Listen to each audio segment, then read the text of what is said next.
수요 성경 강좌 나오신 사랑하는 성도님들 모두를 주님의 이름으로 환영하고 축복합니다. 우리 옆에 계신 분들에게 잘 오셨습니다. 그렇게 한번 인사 나누시죠. 잘 오셨습니다. 잘 오셨습니다. 예. 봄비가 내렸어요. 벚꽃이 다 지문 어쩌나 아직 좀 더 보면 좋은데 하는 아쉬움이 있는데 또 하나님께서 더 아름다운 일들을 우리 가운데 이루어 주실 줄로 믿습니다. 수요 성경 강좌, 이제 오늘은 레위기입니다. 오늘 레위기가 고난주간에 우리가 살펴볼 수 있다는 게 참 큰 은혜인 것 같아요. 축복인데 레위기 말씀 같이 한번 살펴보도록 그렇게 하지요. 여러분 혹시 레위기 하면 그 성경 통독하시는 분들은 레위기 신드롬이라고 그래요. 연초에 성경 통독을 작정하신 분들이 창세기를 읽으면서 은혜를 엄청 받습니다. 그러다가 이제 출애굽기 와서는 은혜를 더 받고, 근데 이제 출애굽기 후반절에 가면 허허 하다가 이제 레위기에 와서 시험에 들어요. 이거를 건너뛰면 통독이 아닌 것 같고, 익자니 뭔 말인지도 모르는데 하여튼 통독은 해야겠고, 그래서 그 많은 경우에 통독을 시작한 분들이 레위기에서 시험에 들고 통독을 멈춘다 이렇게 해요. 그래서 이제 마음 크게 먹은 분들이 건너뛰어서 민수기로 가거든요. 여기도 쉽지 않아요. 사람들 이름만 잔뜩 나오는 본문이고요. 그래서 이제 힘들어지고 그런다고 그래요. 그래서 이제 신약 성경으로 가는 사람들은 또 마태복음 앞에 잘 가다가 족보 나와요. 그러면 또 이제 힘들어지고, 잘 건너가서 이제 누가복음 가면 또 족보 나와요. 그래서 어렵다 그래요. 그래서 레위기를 잘 통과하는 게 통독하는 데 있어서 굉장히 중요하다 이런 얘기 하거든요. 오늘 그 난해하다는 레위기를 같이 한번 보겠습니다. 자, 우리 레위기 19장 1절과 2절 말씀인데요, 같이 한번 읽을까요? 한 목소리로 읽습니다. 여호와께서 모세에게 말씀하여 이르시되 너는 이스라엘 자손의 온 회중에게 말하여 이르라. 너희는 거룩하라. 이는 나 여호와 너희 하나님이 거룩함이니라. 이게 레위기의 주제와 같은 말씀이에요. 우리가 창세기에서 이제 11장까지 역사의 기원에 대해서 살펴봤고, 12장부터 50장까지 톨레도, 그래서 4명의 족장 아브라함, 이삭, 그다음에 야곱, 그다음에 요셉 이렇게 살펴봤어요. 그리고 이제 출애굽기로 넘어왔죠. 그래서 하나님께서 이스라엘을 아브라함에게 약속하신 그 약속의 땅 가나안으로 이끌어 가시기 위해서 출애굽시킬 거예요. 그 출애굽을 위해서 모세를 준비하셨고, 그래서 모세를 통해서 이스라엘을 출애굽시키고 나면 이제 약속의 땅 가나안까지 가는 첫 와중에 홍해바다를 건너자마자 광야길을 거쳐서 시내산으로 도착하죠. 그리고 그 시내산에 도착한 뒤에 하나님의 성막을 지을 거라고 하는 약속들을 하나님께서 모세에게 주시고, 모세가 그 성막을 짓는 일들을 끝내서 출애굽기가 마감됩니다. 그리고 이제 그 다음 성경이 레위기, 오늘 성경이에요. 근데 여러분, 이스라엘 사람들, 유대인들은 성경을 가리킬 때 제일 먼저 가리키는 성경이 레위기입니다. 예, 맞습니다. 레위기를 제일 먼저 가르쳐요. 그래서 레위기를 가르치고 난 다음에 그 다음에 창세기를, 그리고 출애굽기를, 그 다음에 신명기를 이렇게 가르치는 거거든요. 레위기가 1번이에요. 레위기가 그만큼 중요한데, 레위기는 우리에게 이 얘기를 던져주는 거예요. 너희는 거룩하라. 왜 우리가 거룩해야 됩니까? 거룩이 뭡니까? 이 두 가지 질문이 따라오겠죠. 너희는 거룩하라 이렇게 말하면 우리는 당연히 그 거룩하라는 명령 속에 두 가지 질문이 따라오게 돼 있어요. 왜 거룩해야 합니까? 어떻게 거룩해질 수 있나요? 이 두 가지 질문이 따라올 거예요. 이 본문 안에는 하나님이 거룩하기 때문에 너희가 거룩해야 된다, 이렇게 말씀하고 있어요. 사실 여러분, 창세기에서 선악과를 따먹었기 때문에 인간은 거룩할 수 없는 존재들이에요.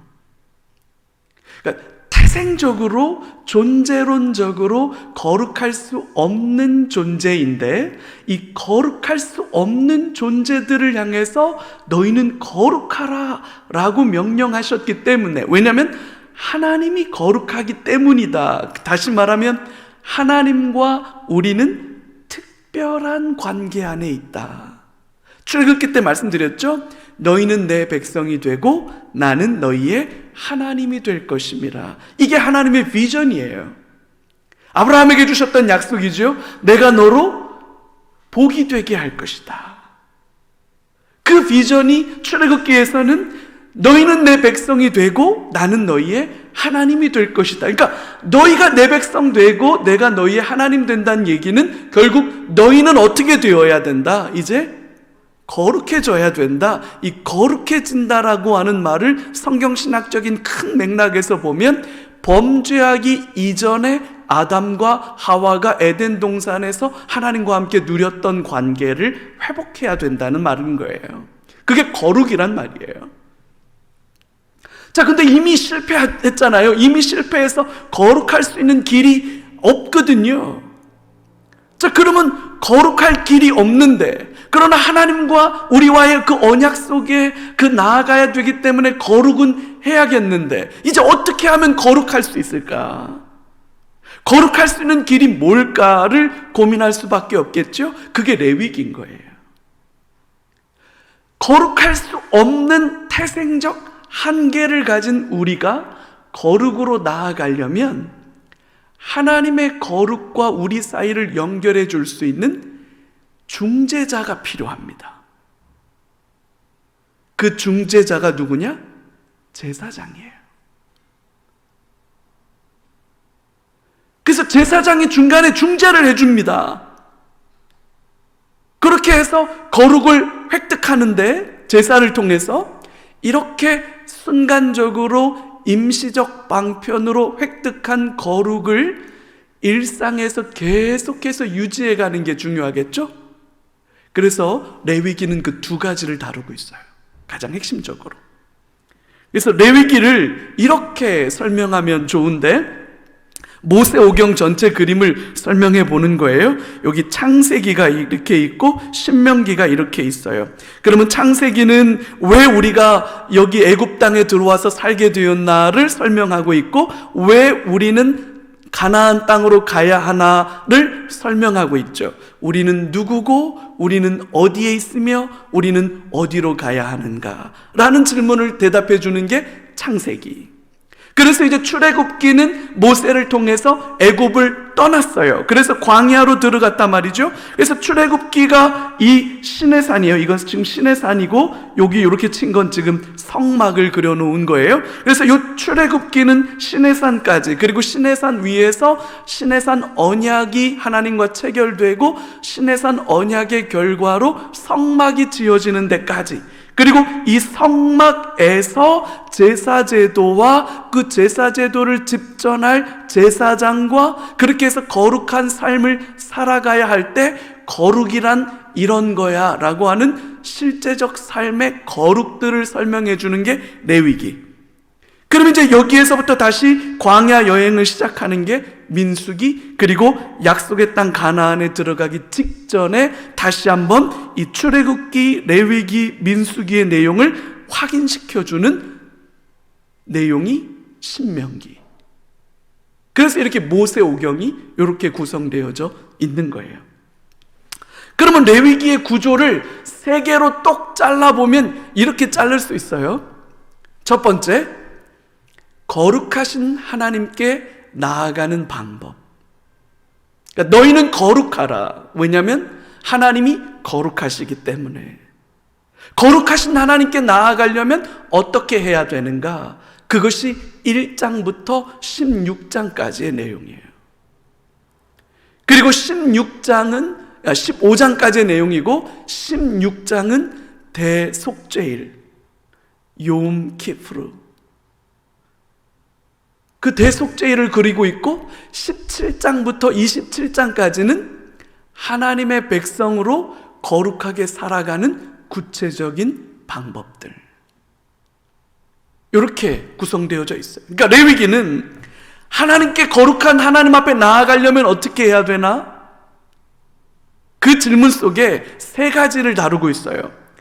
5가지 제사, 번제부터 시작해가지고 속건제까지, 그리고 그 제사를 집전하는 제사장들, 그리고 거룩함과 부정함, 정결함과 부정함이 어떤 건지를 규정해주는, 그래서 요 3가지 내용을 가지고 거룩하신 하나님께 나아가는 방법을 설명해주고 있고, 가운데 토막에 대속죄일, 결국 이 대속죄일을 통해서 우리의 죄가 용서받아야 하고 용서되어지기 위해서는 어떤 일들이 벌어져야 하는지에 대한 그 대속죄일의 설명들을 통해서 이 레위기의 대속죄일은 이미 예수님이 오기 거의 2000년 전쯤 일인데, 이미 이때부터 예수가 오신다면 그 예수는 어떻게 대속죄를 이룰 수 있나라고 하는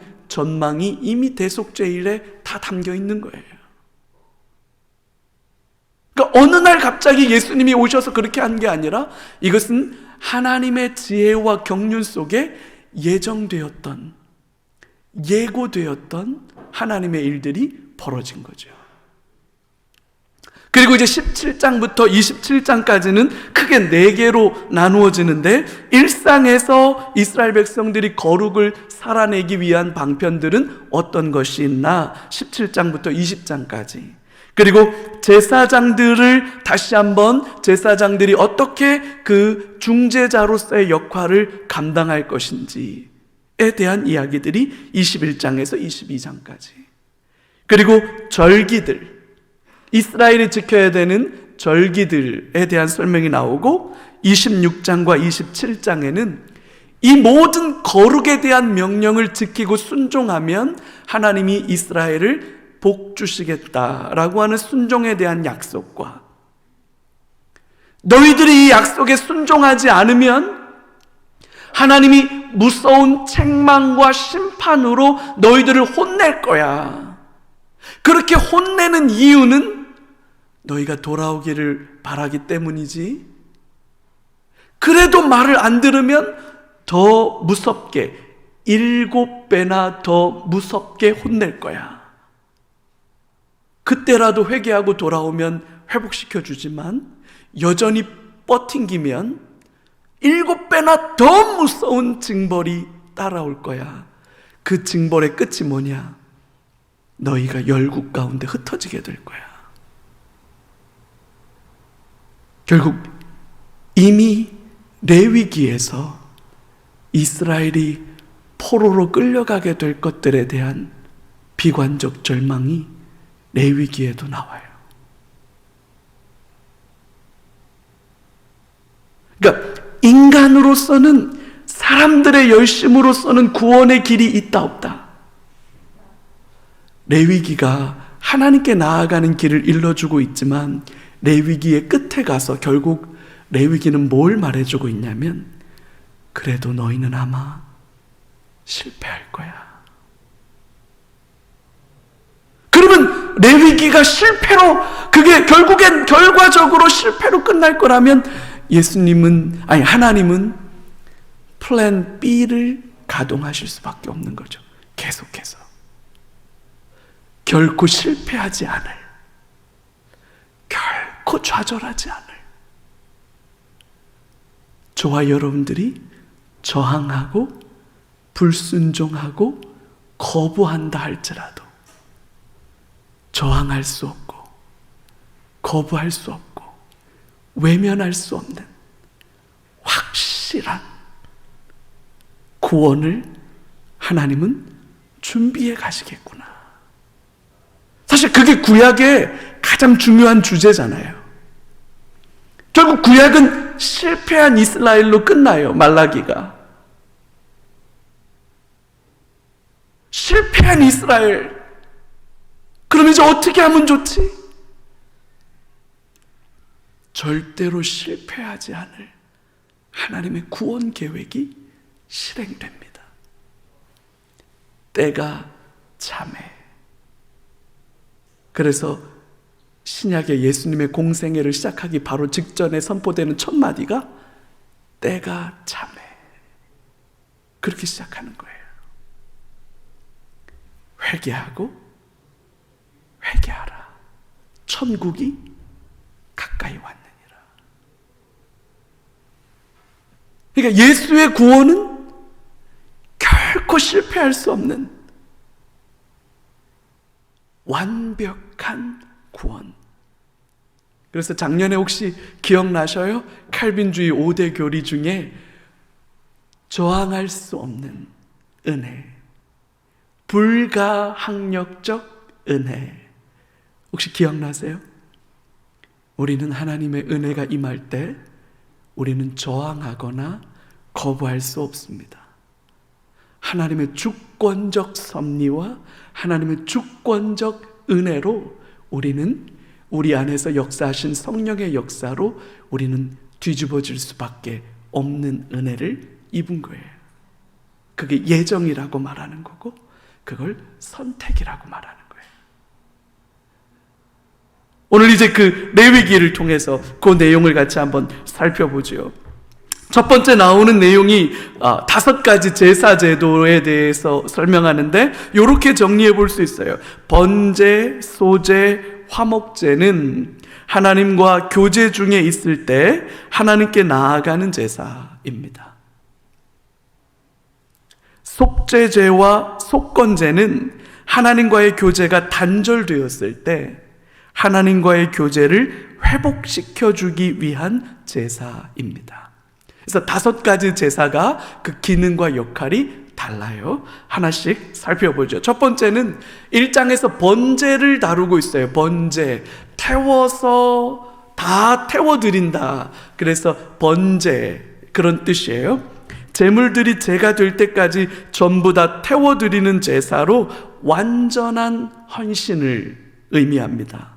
제사장에게는 이 제물을 잡아서 가죽을 벗기게 돼 있거든요. 그 가죽은 제사장 몫이고 나머지는 전부가 다 불에 태워져서 번제로 하나님 앞에 드려지는 거고, 흠없는 소 혹은 양, 수염소가 제물로 사용되어졌는데 가난한 사람들을 위해서 산비둘기나 혹은 집비둘기로도 하나님 앞에 번제를 드릴 수 있도록 돼 있어요. 그래서 여러분 이게 너무 놀라운 거예요.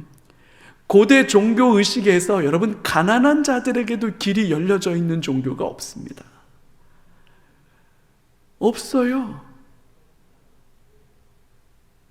왜냐하면 대부분의 이방 종교들은 제물의 양과 질이 높고 크면 그 제사의 효력이 높고 크게 돼 있어요.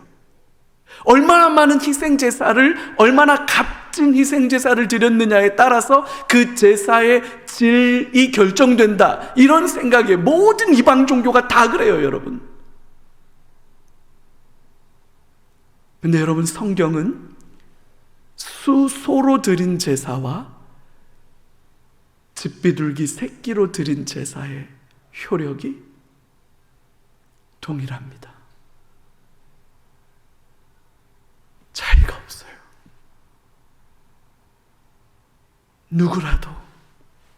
누구라도 하나님의 구원 앞에 돌아와야 되기 때문에 가난한 자든 부유한 자든 힘 있는 자든 연약한 자든 차별이 없는 거예요.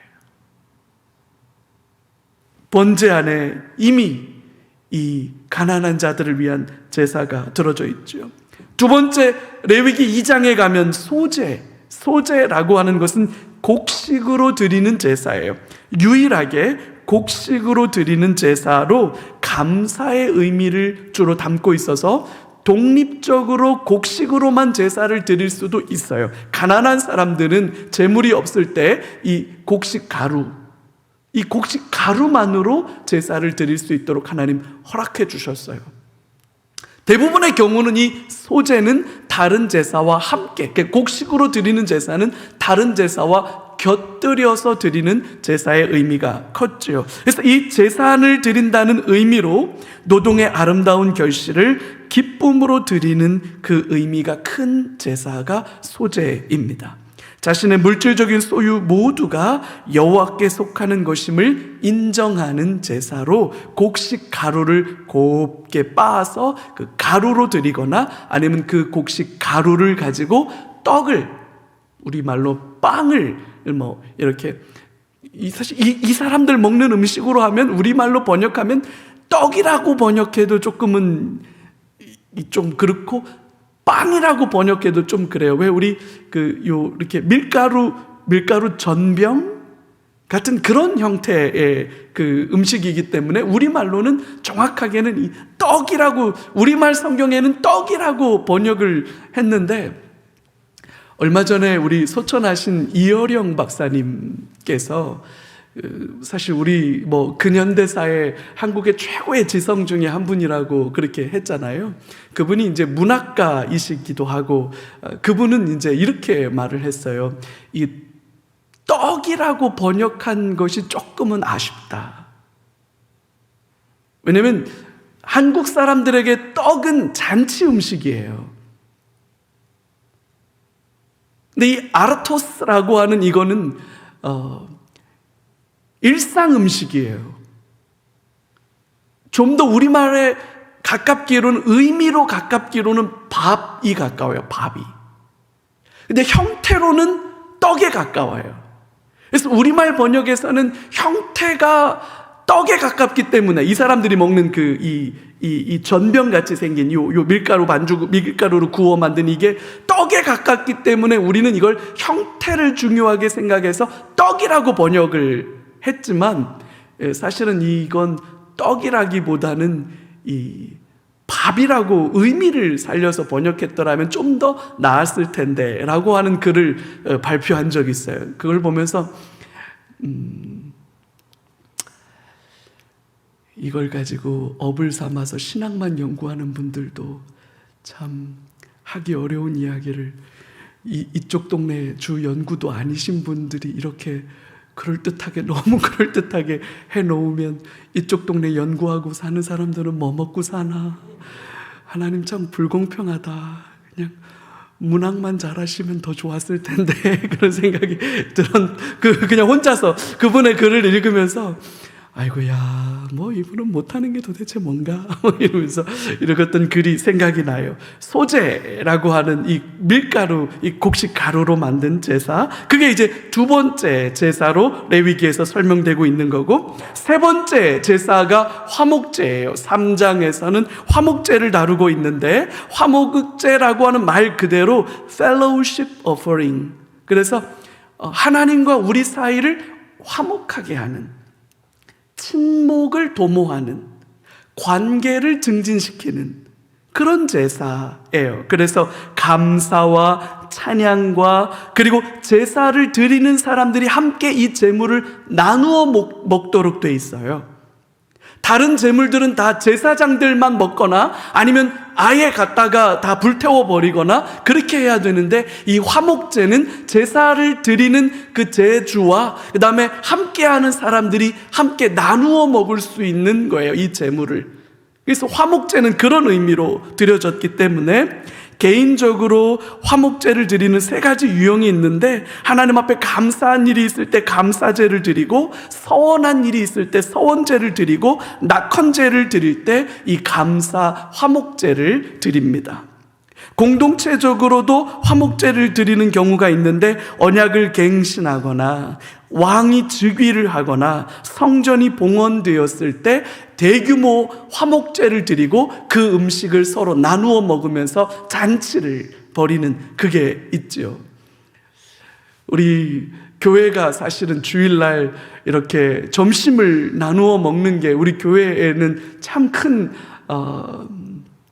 뭐라고 그럴까요? 그게 재미라고 표현할까요? 뭐 기쁨이라고 표현할까요? 사실 그런 게 있잖아요. 우리가 코로나 때 우리 이걸 못해서 참 안타깝긴 한데, 하나님 은혜 주셔서 이제 코로나가 잘 정돈되고 일상이 회복되면 우리 교회도 이제 식사를 또 할 수 있는 그런 기회들이 열리지 않겠습니까? 우리 장로님들과 함께 의논해서 우리 이제 교회 카페는 사실 지난주에도 잠깐 문을 열긴 했는데, 이번 이제 부활주일부터 카페는 운영하면 좋겠다, 그런 마음으로 이제 커피도 좀 마시고 이렇게 하면 좋겠다. 사실 같이 나누어 먹는 거, 사실 이게 굉장히 큰 의미 중에 하나인데요.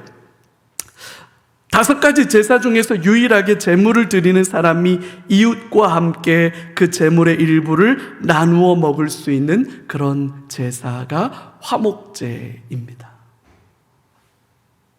사장에 가면 속죄제, 죄를 속해주는, 죄의 용서를 바라는 제사, 속죄제가 있어요. 이거는 속죄를 위해서 드리는 제사인데, 출산한 산모, 기본적으로 출산을 하게 되면 하혈을 하게 되고 생명이 태어나게 되는 것 자체의 신학적인 의미가 굉장히 중요하기 때문에, 이 생명이 태어나게 되면 남자아이일 경우 여자아이일 경우 각각 다르게 속죄제를 드려서 속전을 하도록 돼 있어요. 나병, 문둥병이라고 우리 알려져 있는 유출병, 이 레위기에서 피는 생명이에요. 그렇기 때문에 여자들이 생리를 하게 되거나 출산을 하게 되거나, 아니면 이게 질병일 경우에도 이 피가 흐르게 된다는 것은 하나의 질병으로서의 의미도 크지만 신학적인 의미도 컸기 때문에 이것은 되게 중요하게 다루고 있어요. 그런 경우 부정한 것으로 간주되어서 정결하기 위해서는 반드시 속죄의 제사를 드리도록 되어 있습니다. 근데 이 속죄의 제사 때는 기름, 이 희생제물을 잡으면 희생제물 안에 있는 소든지 염소든지 양이든지, 새일 경우에는 그 기름하고 상관없는데, 소나 양이나 염소일 경우에는 그 기름, 몸에 붙어있는 기름, 특별히 간과 콩팥 주변에 이 기름, 지방이에요. fat. 이 지방이, 제가 갑자기 제 몸에 이 부끄러움이 생각이 나가지고, 이 지방을 하나님 앞에 불태워 드리도록 돼 있어요. 이게 신학자들이 큰 연구 과제 중에 하나였어요. 왜 고기를 불태워 드리지 않고, 이를테면 갈비살을 불태워 드려라, 여호와께 향기로운 냄새니라, 이게 더 설득력이 있을까? 아니면 꽃등심을, 아니면 안심을,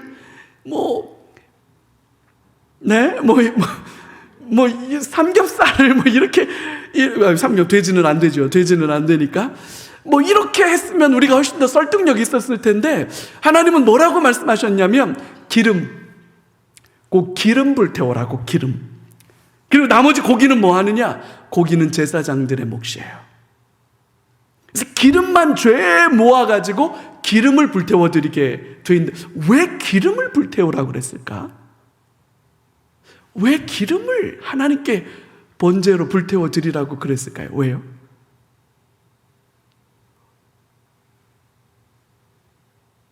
신학자들도 잘 몰라요. 왜 기름일까? 우리 하나님 기름진 걸 좋아하시나? 아니면 기름이 제사장들이 먹으면 콜레스테롤로 제사장들이 이 건강에 안 좋을까봐 제사장들의 건강을 생각하시는 건가?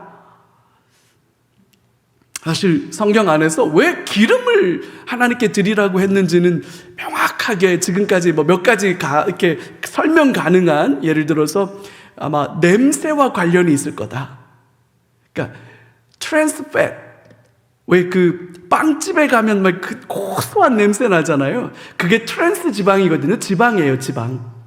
그게 사람의 식욕을 돋구는 데는 그만이거든요. 냄새로는 짱이에요. 그래서 아마 하나님께 향기로운 냄새다 이런 의미 때문에 지방을 태워야 지방에서 그 냄새가 나는 거기 때문에 아마 향기와 연관됐기 때문에 하나님은 지방을 불태우라고 한 게 아니었을까라는 설명과 제사장들의 건강을 고려하시는 것이었다. 그러니까 식용으로는 쓰지 마라. 나머지 고기들은 대부분 이제 제사장들이 먹거나 이렇게 해야 되는 식용으로 쓸 수 있도록 허락해 주셨는데 기름은 먹지 마. 그래서 아마 기름을 하라고 했지 않았을까. 뭐 이런 설명들이 가능한데 아주 명확하지는 않아요. 하여튼 이 속죄 제사는 기름을 불태워서 하나님께 향기로운 향기로 올려드리도록 그렇게 돼 있어요. 대제사장이 속죄할 때는 소를 제물로 드리게 됐고, 제사장들을 위한 혹은 이스라엘 백성 전체를 위한 속죄 제사의 제물은 먹을 수 없습니다. 그러나 이스라엘 백성들 개인들이 속죄를 드리는 그 속죄의 제물은 제사장들이 먹게 돼 있습니다. 그래서 회중을 위해서 속죄를 드리는 경우 소에 남은 것은 전부 다 진영 밖으로 데려가서 다 불태워 버려야 되는데, 진영 밖으로 가서, 그러니까 이스라엘 전체의 죄를 속죄하는 경우에는 이스라엘 진영 밖으로 가서 태워버리는 거거든요. 성소에 있는 이 성막에 있는 번제단에서 불태우는 게 아니에요. 진영 밖으로 가서 불태워야 되는 거예요. 여러분, 예수님이 어디에서 못 박히셨어요? 골고다. 혹시 여러분 요즘엔 그 말 잘 안 쓰는데 옛날 어른들 영문박 이런 말 쓰시는 거 혹시 들어보셨어요? 영문박이라는 게 우리말로 생각하면 사대문 밖이라는 의미예요. 예수님은 골고다에서, 그러니까 예루살렘 성 밖에서 희생 속죄 제사가 반드시 진영 밖으로 가서 불태워지게 돼 있어요. 이스라엘 전체의 죄를 대신할 경우.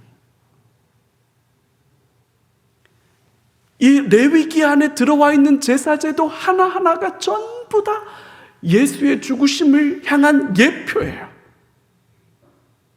그래서 이걸 정확하게 가장 핵심적으로 설명해 놓은 게 히브리서예요. 히브리서의 결론이 뭡니까?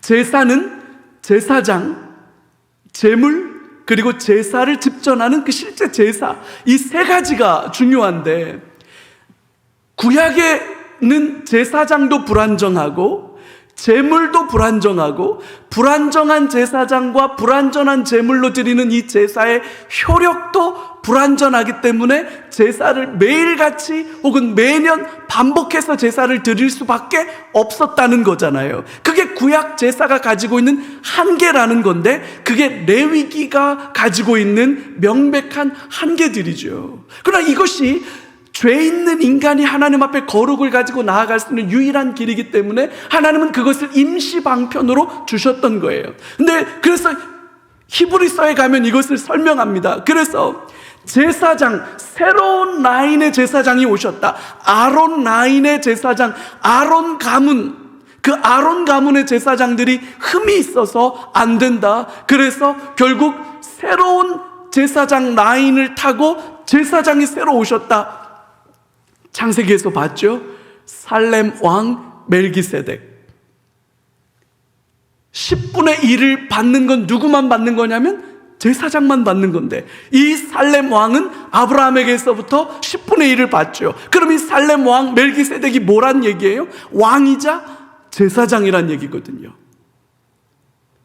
이 살렘 왕 멜기세덱의 반차를 따라서 누가 오셨다? 평화의 왕, 샬롬의 왕 예수님이 오셨다. 그래서 이 예수님은 완벽한 대제사장이시다. 그리고 예수님 자신이 뭐가 되셨다? 제물이 되셨다. 유월절 양, 희생양, 속죄 양이 되셨다. 그래서 완벽한 제물이다. 그래서 완벽한 제사장이 완벽한 제물을 가지고 완벽한 제사를 드렸기 때문에 once for all, 단 한 번에 완벽한 제사로 구원은 어떻게 됐다? 완성되었다. 그게 히브리서예요. 그걸 이해하려면 이 레위기를 이해해야 돼요. 예수가 왜 희생제물이 되었느냐? 예수가 왜 대속의 제물이 되었느냐? 예수가 왜 우리의 구원의 보증이 되는 거냐? 여러분, 이 모든 설명은 다 어디에 근거를 두고 있냐면 레위기에 1차적 근거를 두고 있는 거예요.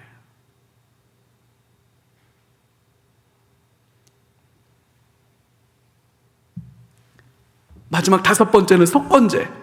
속건제라고 하는 것은 재산상의 피해와 관련한 죄를 다루는 제사로 죄인들을 회복시킬 뿐만 아니라 피해를 입은 쪽을 보상해 주는 것이 포함된 제사예요. 그래서 어떤 성전, 성막의 기물들의 파손이나 오염이나 어려움이 생겼을 때 그것을 보상하거나 배상하거나, 사람들 사이에서 그런 문제가 생겼을 때 그걸 보상하거나 배상할 수 있도록 하는 그런 제사이에요. 그래서 이 제사는 5분의 1을 추가 배상하도록 되어 있어요. 속건제. 자, 그러면 이게 어떻게 되느냐? 보통 하나님과의 관계 회복을 위해서 사람들이 저지른 죄를 씻어주는 속건제와 속죄제를 먼저 드립니다. 속건이 필요할 때는 속건제를, 그리고 죄 용서가 필요할 때는 속죄제를. 그래서 속건제나 속죄제를 먼저 드리고 난 다음에 그리고 번제를 드려요. 하나님 앞에 완전히 불살라지는, 우리는 전적으로 불살라질 수밖에 없는 죄인입니다.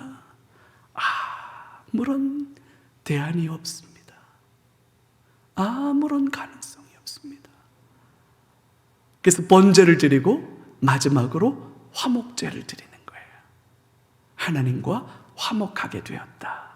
그리고 그 하나님과 화목하게 된 은혜를 이웃과 화목하게 누린다. 그렇게 되는 거예요. 그래서 속건제와 속죄제를 드리고 번제를 드리고 그 다음에 화목제를 드리면서, 여기 아까 소제는 그럼 어떻게 하는 겁니까? 이 소제는 이 제물을 드릴 때, 이 4개의 제사 때 같이 병행해서 함께 드리기도 하는 그런 제사로 드리는 거죠. 그러면서 8장에서 10장까지는 제사장들, 이 중재자의 역할을 하는, 그러니까 제사를 통해서 하나님께 나아갈 수 있다. 그럼 그 제사는 누가 집전하냐? 제사장들만 집전할 수 있다. 그러면 제사장들도 죄인이지 않습니까? 맞아요. 그래서 죄인인 제사장들을 거룩하게 구별시키는 방법, 제사장들이 지속적으로 자신들의 거룩을 유지해가는 방법, 그것들을 규정해주고 있는 게 제사장 관련 규정이에요. 첫 번째, 아론과 그 아들들을 제사장으로 위임시켜 주시기 위해서 제사장들을 다 이제 거룩하게 구별시킵니다. 정결예법에 따라 다 그들을 정결하게 해요. 그래서 아론이 첫 제사장의 직무를 감당합니다. 본인을 위해서 속죄의 제사를 드리고 이제 이 모든 제사들을, 이 성막 기구와 기물들을 다 정결하게 한 뒤에 이제 제사 제도가 확인되었고 그 제사를 집전할 수 있는 제사장들이 되는 거예요. 근데 여러분, 여기에서 안타까운 사건이 벌어지는데, 이 성막에서 번제에서 불로 태워져야 되는데, 그러면 이 불은 어떻게 점화시켰을까?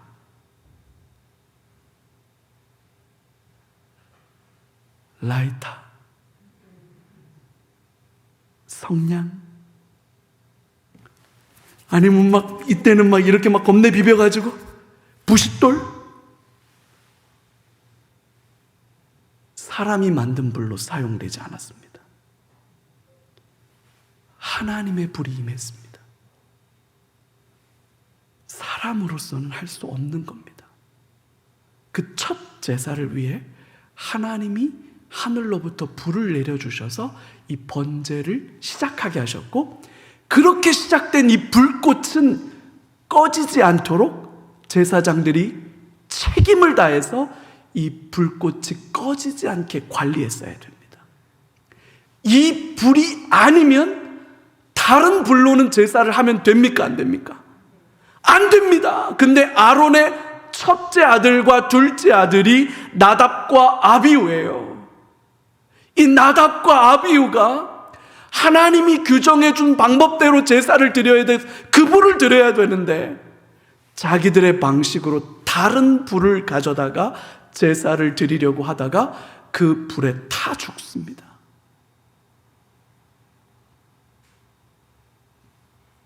인간 제사장이 얼마나 허망하게 조건이 안 되는지를 보여주는 너무나도 명백한 사건이에요. 이 일 때문에 아론을 향해서 하나님 뭐라고 말하냐면 슬퍼하지 말라. 너희 아론의 자손들은 눈물 보이지 마라. 너희가 감당한 죄다. 얼마나 무서운지 몰라요. 그 삼촌들이 메어다가 장사 지냅니다. 그리고 셋째, 넷째가 아버지 아론을 이어서 수종되는 제사장들이 돼요. 첫째, 둘째는 불에 타 죽어버리고요. 제사장들이 누리는 특권이 굉장히 커요. 제사의 제물을 거의 다 제사장들에게 돌리게 돼 있어요. 그러니까 제사장은 엄청난 특권을 누리게 돼 있거든요. 근데 하나님의 질서대로 하나라도 제대로 못하면 바로 죽음이에요. 바로 죽음이에요. 얼마나 무서운지 몰라요. 그러면서 제사장이 회막에 들어갈 때 따라야 될 규례들을, 제사장이 거룩한 곳에서 먹을 제물들, 이스라엘 백성들이 속죄를 위해서, 또 번제를 위해서, 화목제를 위해서, 속건제를 위해서 드려진 이 제물을 여러분 제사장들이 그 거룩한 곳에서 먹게 되는데, 여러분 이게 얼마나 무서운 얘기인지 아세요? 제사장들은 이스라엘이 갖다 바친 그 제물들을, 그 고기들을 실컷 먹는 거 아닙니까? 아니요. 사실은 이스라엘의 죄를 먹는 거예요. 그들의 속죄의 제물을 줬기 때문에. 무서운 거죠. 정말로 무서운 거죠.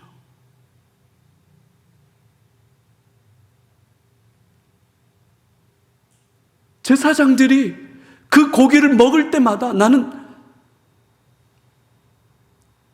야, 이거 오늘 잘 익었네. 야, 오늘은 뭐 야들야들하네. 나 이렇게 먹었을 것 같지 않아요. 나는 이스라엘의 죄를 대신 먹는다. 아마 그러지 않았을까요? 그렇게 제사장들은 거룩한 곳에서 제물을 먹었어요.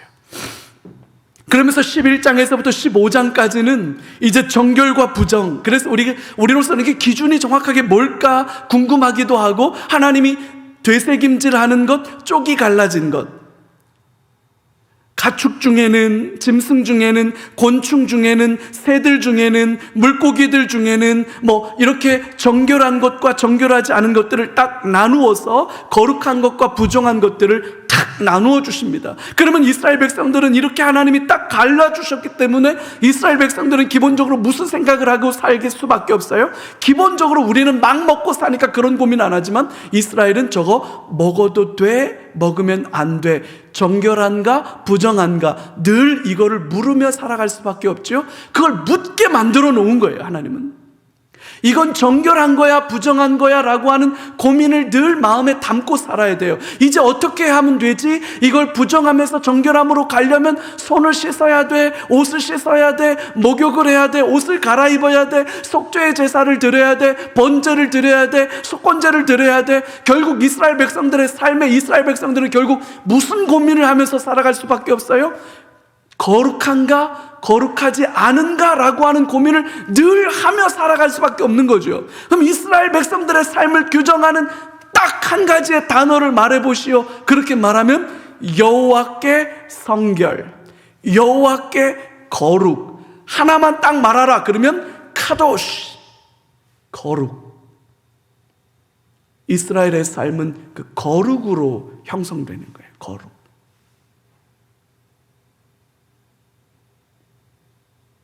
이건 돼, 안 돼?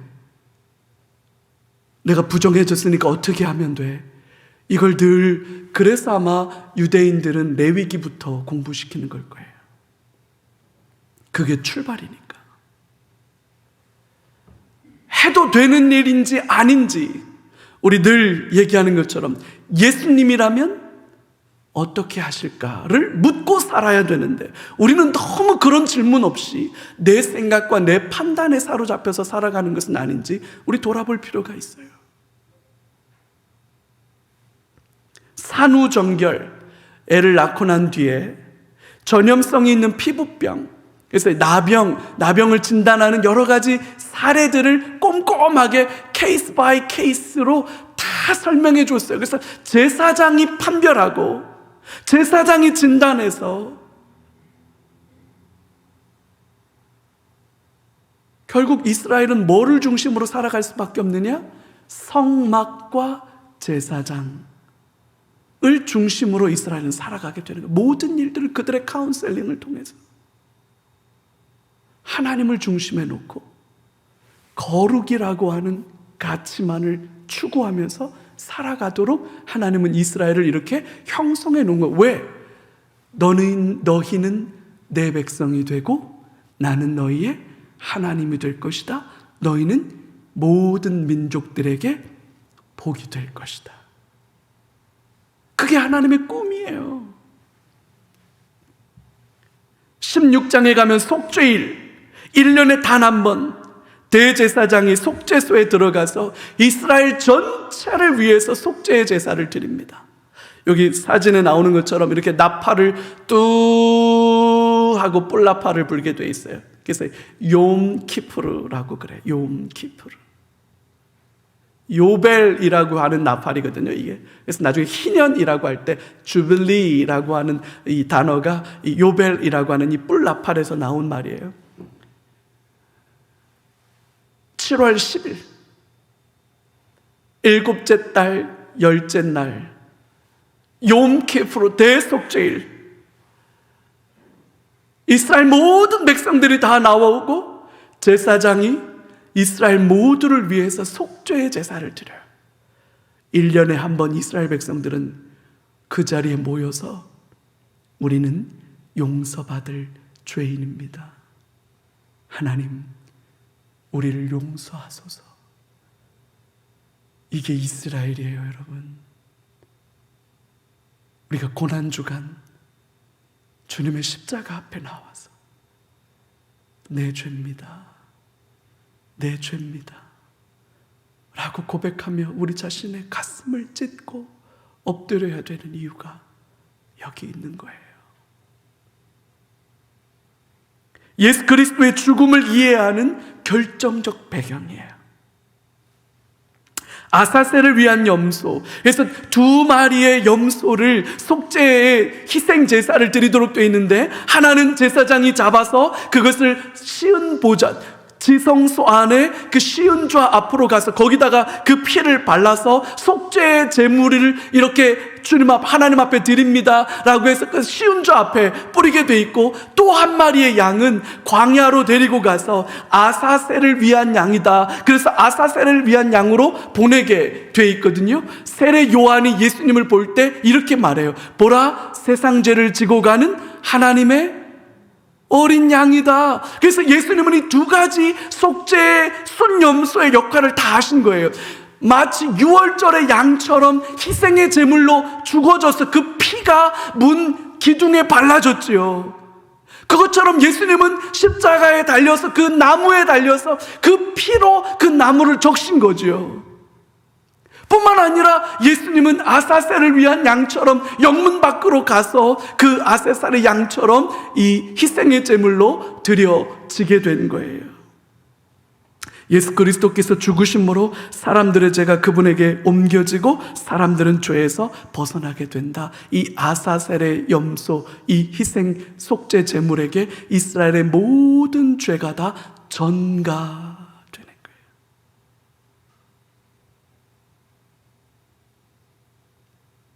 그러면 이 대속죄일 욤 키푸르 때 이스라엘 백성들은 하나같이 기대하는 거예요. 우리 모두의 죄가 저 아세살의 염소에게 다 덧씌워지게 하소서.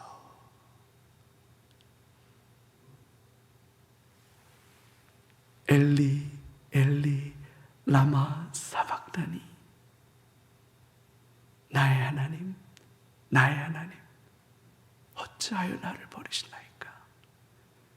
죄를 짊어진 죄인을 다 그 죄인들의 죄를 짊어진 죄인의 탄식이에요.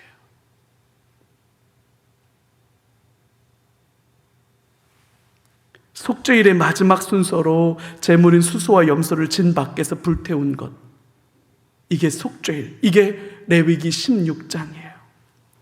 자, 그래서 1장부터 15장까지 그리고 16장 대속죄일까지 오면 우리는 어떻게 하나님께 나아갈 수 있나? 하나님께 나아가는 방법을 얘기했다면 이제 17장부터 27장까지는 하나님 앞에 우리는 어떻게 거룩을 유지하며 살아갈 것인가, 그 구체적인 how to 방법들을 설명하고 있어요. 제사와 피에 대한 규정, 피는 생명이다. 그래서 피는 먹으면 안 돼요. 반드시 피는 먹으면 안 돼요. 식용으로 잡는 도축하는 그 가축들도 반드시 회막 앞으로 데리고 와서 거기서 도축해서 그리고 먹도록 그렇게 돼 있어요. 성적인 문제들에 있어서 가나안 땅의 그 이방 가나안 사람들이 가지고 있는 성적인 문란함들, 이 성적인 문란함들은 몇 가지 예를 가지고 있는데, 근친, 이건 애굽 사람들의 방식이기도 하고 가나안 사람들의 이방 문화이기도 했는데 안 된다. 그리고 동성, 그것도 가나안 문화였는데 안 된다. 심지어는 짐승, 안 된다. 이 세 가지가 가장 중요한 성적인 문제들 속에 등장하는 건데 그 얘기를 낱낱이 규정해주고 있어요. 거룩한 삶을 위한 규범들, 또 중대 범죄와 형벌에 대해서, 제사장에 대한 추가적인 규례들에 대해서, 성물을 먹는 것과 관련된 규례들에 대해서, 절기들에 대해서, 성소에 관한 규례와 신성모독 사건이 일어나요. 유대인, 한쪽은 엄마가 유대인이고 아버지가 이 애굽 사람인데 그만 하나님을 모욕하는 발언을 하죠. 하나님을 모욕하는 사건이 있으면 반드시 그 죄를 감당하도록 죽여야만 했어요. 안식년과 희년에 대해서, 결국 안식년과 희년은 하나님의 구원이 임하게 될 것에 대한 기대와 전망들을 구약시대부터 계속 갖고 살아가게 되는, 하나님 나라에 대한 전망들을 계속 갖게 되는 거죠. 그러면서 26장에 가면 아까 말씀드린 것처럼 이 말씀을 순종할 때 그리고 순종하지 않을 때 하나님은 어떻게 이들을 벌하실 것인지에 대한 내용들, 서원으로 드린 예물을 어떻게 하면 되물을 수 있나와 관련된 27장의 논의들로 거룩한 삶을 위한 구체적인 규정들이 설명되어져 있어요. 이게 레위기입니다. 너희는 거룩하라. 왜냐하면 여호와 하나님이 거룩하기 때문이다. 어떻게 하면 거룩할까요? 하나님 앞에 5가지 제사를 통해서. 그 제사는 어떻게 드리는 겁니까? 구체적인 방법들과 제물들과 순서들이 다 규정되어 있고, 그 제물은 누가 집전합니까? 제사장이 집전하는데, 제사장은 이런 방식으로 이렇게 스스로를 거룩하게 한 뒤에 하나님 앞에 이렇게 제사를 집전하라. 그래야만 우리는 하나님 앞에 나아갈 수 있다. 대속죄일, 그리고는 17장부터 27장까지 일상에서 우리는 어떻게 거룩함을 살아갈 수 있나, 그 내용을 담고 있는 것이 레위기다.